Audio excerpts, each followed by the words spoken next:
Hello. So today's meditation on the collective there was a lot of stuff that came up that I thought was really neat, and I definitely want to share it with you. First of all, when I meditate on the collective, I'm tapping into earth energy and then expanding into the collective, like the energy that the individuals that are on the planet as a whole bring. So I always start by connecting to earth, and I use chrysocolla in my meditation. I'm always holding this guy in the collective meditations that I do every Friday morning. And this is a sample of a tumbled, polished piece of chrysocolla. So you can see it has like the similar colors, but a different texture than the unpolished, raw sample of chrysocolla. So first of all, I don't know why I got out of breath, I get excited, I guess. The excitement of what I'm sharing and what came through. So first of all, right now the earth is going through a shedding process where it's releasing energy that was stuck and essentially wounds of the planet, collective wounds and wounds that the earth was carrying herself. And right now there's a shedding process happening. It's a releasing process. And so it feels very raw. And how that looks for you as an individual is you might be experiencing some of these same feelings. Like I feel kind of vulnerable. I feel kind of raw. I feel a little uncertain of who I am or what I'm supposed to be doing. And it's kind of a new time. It feels like a new phase. And this is all mirrored in the earth itself, and what was being lifted up and released in earth is also happening on the individual level, which is why it's shown in the collective. So this releasing is part of the healing, but there are certain things that cause the release, and sometimes those things are very irritating. So they were shown to me as irritants. There are people in your life who are irritants, and those irritants are catalysts for lifting up old stuck energy or wounds, things that no longer serve, things that have been limiting, things that are constricting, old patterns.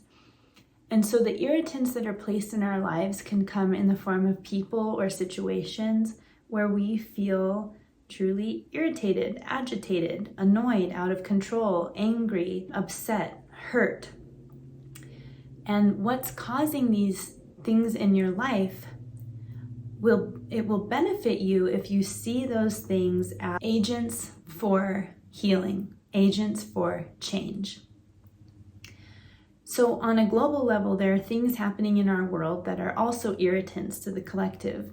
The polarity that we've seen the past couple of years, and now the disagreements and anger towards different from one group of person to another group. This sort of polarity is also a representation of an irritant, and it means that it's a chance for the collective to release what's underneath that irritation, just as it's a potential for release in the individual's life when we have a person or situation in front of us that's causing this agitation.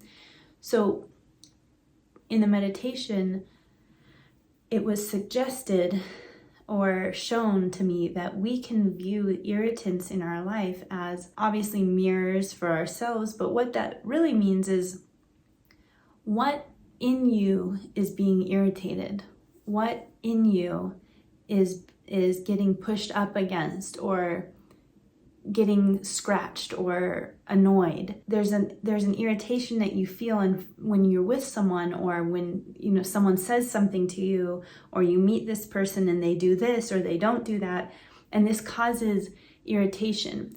And the earth is asking us to look into the irritation and look underneath it, look behind it, and see, what is that showing me about myself? And if you can see that, then you can also release it when it's time. And that's the shedding that is happening right now on a collective level, and it's meant to be happening. It's a good thing, but it doesn't mean it doesn't come without irritation, without some pain or discomfort. So what in your life is causing irritation? I'm going to look at my notes because I wanted to remember some of the wording that came through during the meditation. So these irritants are like catalysts for the shedding of the planet. Okay, so we're thinking planet at a planetary level, on an earthly level, or a collective earth level. We're also seeing these same things in our individual lives. This shedding that is happening with the planet is happening on an individual level. So it's like, as above, so below, as within, so without. We are just microcosms of what's happening on the collective scale, on a global level. So when you personally have an irritant in front of you and it's causing discomfort or pain or agitation, rather than deny that agitation is there in your life and that you feel that way, see it. See what's underneath it, see what's behind it in yourself, so that you can let it go and you can assist in the shedding that needs to take place on a personal level in your own healing journey, but also on a collective level. So we want to see it and get underneath and behind what is causing this irritation in me. Why do I react this way? Why am I feeling this way? Instead of denying it, instead of turning your back to it. And then this came through, which I thought was just a really good reminder. Every person is at a different point of their release. What they're releasing, how much they're releasing, what needs to be released is different for every human. So we can't judge each other for what is coming up and what is being shed. We can't compare. What's being lifted for me is going to be different than what's being lifted for you. And that is okay, because we're all unique. So we're all going to have different things that irritate us and different things that are being released and healed. So just remember that. This was a neat sort of message that came. So when we're doing this work, it can be very vulnerable, it can be very hard, it can be confusing, and it can also be kind of vague. Like, we're in a culture that's so used to just tell me what to do, just this is the right way, this is the wrong way, or this is how it should look, this is how it shouldn't look. We want to forget about all that when we're doing this sort of work or introspection or feeling. And one way that we can help ourselves move through this and support ourselves is to get silent. And in the silence, if you just quiet everything, you bring all of your movement down, and you get still, and you sit in this room or outside, wherever you are, and you get to the point where you're not making any movement now. Your breathing has leveled out, you're in a normal breathing pattern, you're not fidgeting around, and you kind of just tune into what's inside you and what's around you. You'll find this silence has a sound, and that sound of silence is in it somewhere, is the frequency of the earth's vibration. And I think I was talking about this yesterday. I can't remember how it came up. Oh, because we were talking about meditation in my previous video. That vibration, I believe I was getting mixed up. I wasn't sure I forgot what the name was, but it came to me in this meditation, and it's called the Schumann resonance. That's scientifically the sound of the vibration that Earth makes. But that wasn't the point of this meditation. What came through was, I'll just read it word for word. This is exactly what I heard. Find the deep silence and hear the vibration that is in the silence. the vibration connects you to Earth's resonance, Earth energy. So when we still ourselves to the point that we are no longer creating noise, we can tune into the sound that is in the silence. And that sound is a low vibration that will connect us to Earth.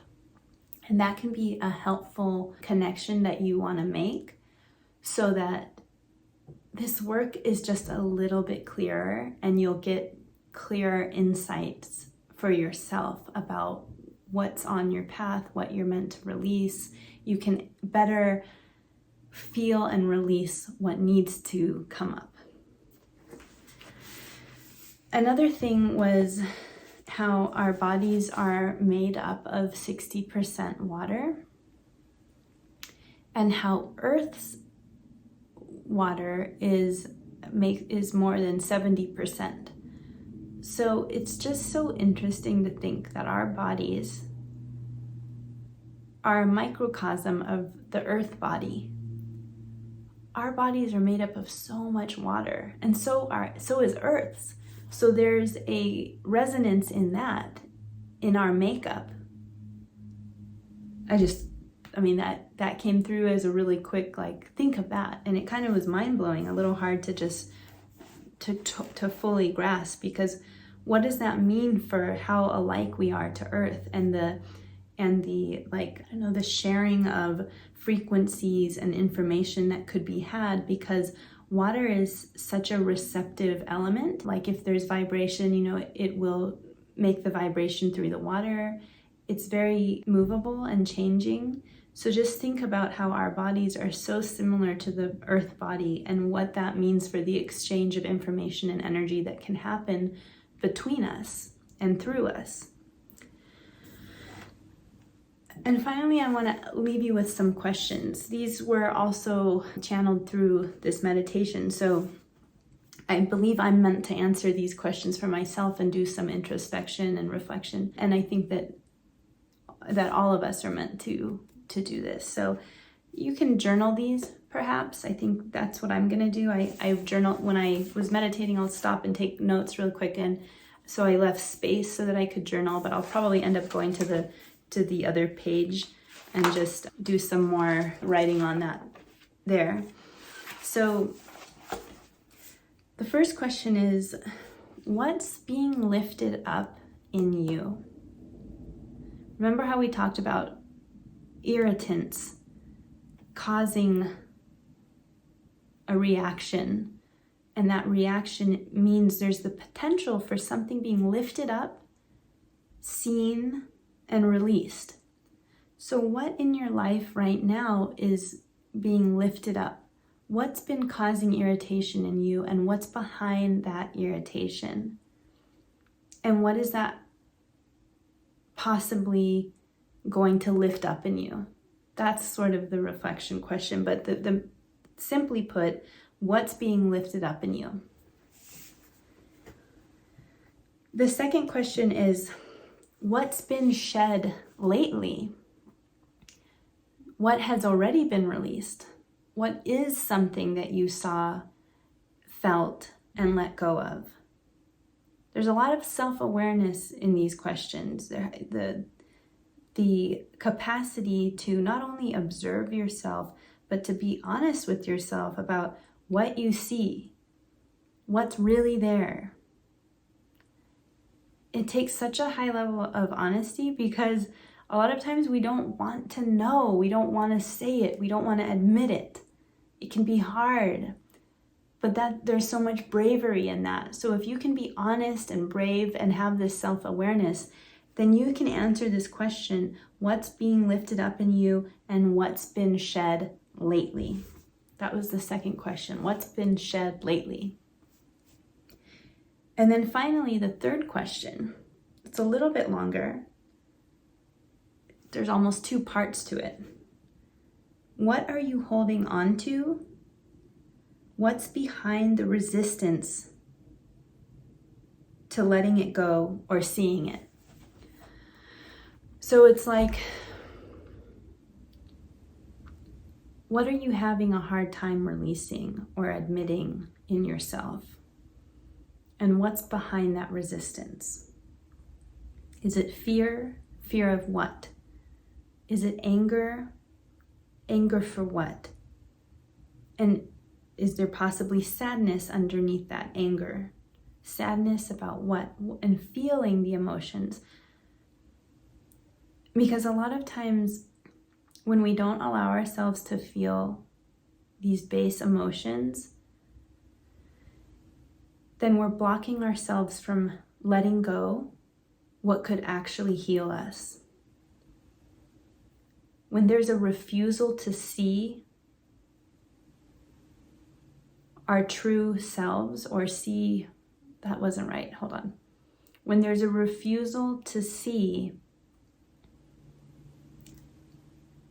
why the external is causing agitation within, we're denying the ability to feel the emotion underneath. And that's limiting us from shedding what needs to be shed for our healing. So if you have something agitating you, and I keep saying, it's an agitant, it's an irritant. If you have something that's an irritant, this could be the same as a trigger, honestly. Something pushing on your buttons. And instead you keep seeing the irritant as the problem without going within and asking, what in me is getting irritated and why? What's underneath that? What pattern am I holding on to that's causing me to be irritated? Once you have that curiosity, you can get underneath and behind that irritation. And then you can start to be really honest with yourself. But so often people refuse to look within. They deny their true emotions. They don't allow themselves to really feel. They judge themselves for it. They make themselves wrong or bad for feeling the true feeling underneath. And all of those things are going to block us from releasing what needs to be released. So maybe with that explanation, this question makes more sense. What are you holding on to? And what's behind the resistance to letting it go or seeing it? Okay? Okay. So I highly recommend doing a meditation before you answer those questions. Get grounded and get still.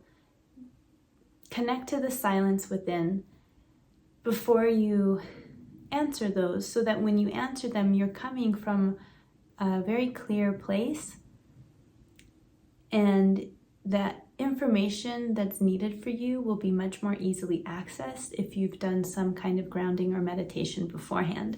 So you can always go to my playlist that has meditation and visualization exercises that I've made for you. It's a really great, I think, a really great playlist that will help you get to the space to do this level of inner work with such awareness.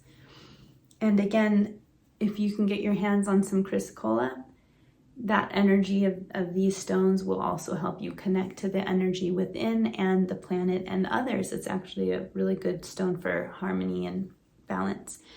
But yeah, if you haven't subscribed to this channel, you can go ahead and subscribe, and you can also share this video to anyone who you think would benefit from it. I'll talk to you later. Bye.